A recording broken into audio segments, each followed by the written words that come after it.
अधिवेशनात आजही आरक्षण बैठकीचा मुद्दा गाजण्याची शक्यता आहे। मराठा आरक्षण बैठकीवरून सत्ताधारी आमदारांच्या गोंधळामुळे बुधवारी दोन्ही सभागृहांचं कामकाज स्थगित करण्यात आलं होतं। त्यामुळे बुधवारचं अर्धवट राहिलेलं कामकाज आज घेतलं जाणार आहे। तसंच पुरवणी मागण्या गोंधळात मंजूर केल्या असल्या तरी यावर आज चर्चा होणार आहे।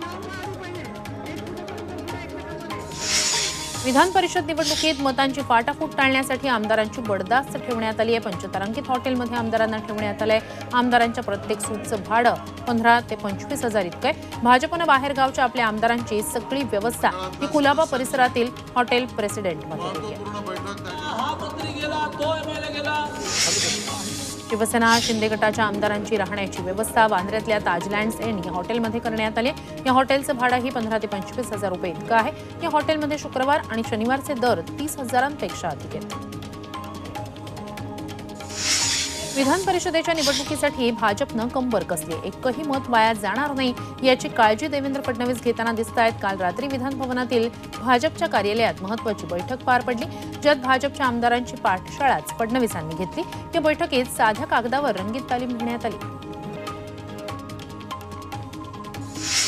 विधान परिषद सभापती पदावर राष्ट्रवादी काँग्रेस पक्षानं दावा केल्याची माहिती सूत्रांनी दिली आहे। सत्तेत सहभागी होताना विधान परिषद सभापती पद देण्याचं आश्वासन महायुतीकडून देण्यात आलं होतं, अशी माहिती राष्ट्रवादीतील सूत्रांनी दिली आहे। दुसरीकडे भाजप आणि एकनाथ शिंदे यांच्या शिवसेनेचाही सभापती पदावर दावा आहे। लोकसभा निवडणुकीत नवनीत राणांचा पराभव झाला, त्यानंतर आता आमदार रवी राणा यांच्याही उमेदवारीला भाजपच्या स्थानिक कार्यकर्त्यांनी विरोध केलाय। बडनेरा विधानसभा मतदारसंघ महायुतीतून भाजपलाच सोडावा आणि स्थानिक भाजप नेतृत्वाला उमेदवारी द्यावी अशी मागणी अमरावती स्थानिक भाजपनं केली आहे।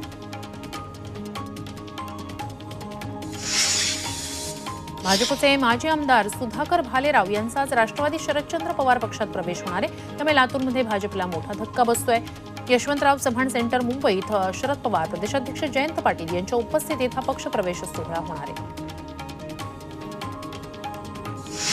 पंतप्रधान नरेंद्र मोदी शनिवारी मुंबई दौऱ्यावर येणार आहेत। लोकसभा निकालानंतर मोदींचा हा पहिलाच मुंबई दौरा असणार आहे। पंतप्रधानांच्या हस्ते महापालिकेच्या विविध प्रकल्पांचं भूमिपूजन केलं जाणार आहे। पूजा खेडकरांबाबत आणखी धक्कादायक खुलासे समोर आले। दिल्लीतील Lal Bahadur Shastri national academy of ॲडमिनिस्ट्रेशननं पूजा खेडकरांच्या वादग्रस्त ओबीसी जात प्रमाणपत्राबाबत कारवाई सुरू केली आहे। तसंच त्यांच्या कुटुंबाचं वार्षिक उत्पन्न 8 लाखांवर असतानाही नॉन क्रिमिलेअरचा लाभ घेतल्याचं समोर आलंय।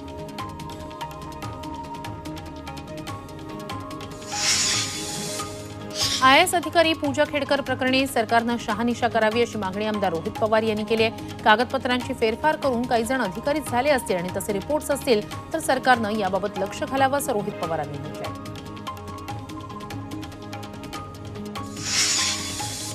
शिंदे सेनेच्या माजी पदाधिकारी लक्ष्मी ताठे यांना अटक करण्यात आली आहे। तेलंगणा पोलिसांनी त्यांना नाशिक शहरातील पंचवटी परिसरातून ताब्यात घेतलंय। गांजाची तस्करी करण्याच्या प्रकरणात त्यांचा हात असल्याचा पोलिसांना संशय आहे। लोणारी समाजासाठी नवं आर्थिक विकास महामंडळ स्थापन करण्याची मागणी राष्ट्रवादीचे माजी आमदार दीपक साळुंखे यांनी केली आहे। आषाढीला मुख्यमंत्री पंढरपूरला येणार आहेत। यावेळी लोणारी समाज आर्थिक विकास महामंडळासाठी मुख्यमंत्र्यांना निवेदन देणार आहे। मुंबई क्रिकेट असोसिएशन म्हणजेच MC अध्यक्षपदाची निवडणूक तिरंगी होणार आहे। नाना पटोले आणि विहंग सरनाईक यांनी अर्ज मागे घेतल्यानं आता MCAचे सचिव अजिंक्य नाईक, विद्यमान उपाध्यक्ष संजय नाईक आणि काँग्रेसचे भूषण पाटील यांच्यात लढत होणार आहे। भाजप महाराष्ट्र कोर कमिटीची आज बैठक होणार आहे। भाजप प्रदेश कार्यालयात ही बैठक होणार आहे। विधानसभा निवडणुकीच्या पार्श्वभूमीवर यात चर्चा होणार आहे। नीट पेपरफुटी प्रकरणातील मुख्य आरोपी गंगाधरला आज कोर्टात हजर केलं जाणार आहे। गंगाधरची CBI कडून पासून चौकशी सुरू आहे। गंगाधरच्या चौकशीतून अनेक धागेदोरे सापडण्याची शक्यता वर्तवण्यात येते।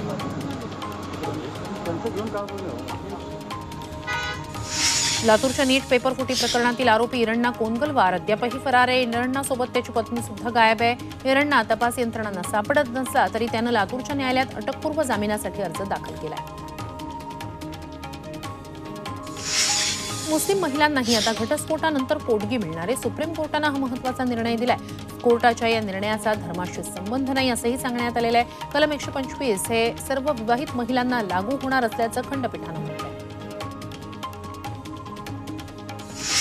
राज्य शासकीय कर्मचाऱ्यांना आणखी एक मोठं गिफ्ट मिळालंय. शासकीय कर्मचाऱ्यांच्या महागाई भत्त्यात 4% वाढ करण्यात आली आहे. 46% हा महागाई भत्ता आता 50% वाढ होण्यात आलाय. 1 जानेवारी 2024 पासून पूर्वलक्षी प्रभावानं ही वाढ लागू होणार आहे.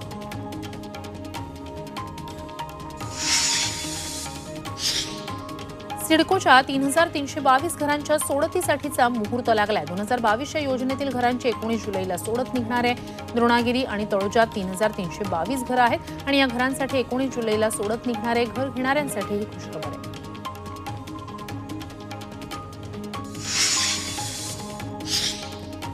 मुंबईत पश्चिम रेल्वेनं विशेष तिकीट तपासणी मोहीम सुरू केली आहे. या मोहिमेअंतर्गत एप्रिल ते जून या कालावधीत फुकट्या प्रवाशांकडून 52,17,00,000चा दंड वसूल करण्यात आलाय. सांगलीच्या जत तालुक्यातील कन्नड शाळांमध्ये कन्नड शिक्षकांची भरती करा, अन्यथा आमरण उपोषण करू असा इशारा देण्यात आलाय. कन्नड भाषिक बीएड पदवीधारकांनी हा इशारा दिलेला आहे. सोबतच कन्नड शाळांमधील मराठी शिक्षकांची नियुक्ती रद्द करण्याची मागणीही करण्यात आली. वाशिमच्या जिल्हा परिषद शाळेचे विद्यार्थी अद्यापही गणवेशाच्या प्रतीक्षेत आहेत. राज्य शासनाच्या एक राज्य एक गणवेश धोरणांतर्गत अजूनही गणवेश मिळाले नाहीयेत. त्यामुळे लवकरात लवकर मोफत गणवेश द्या अशी मागणी केली जाते.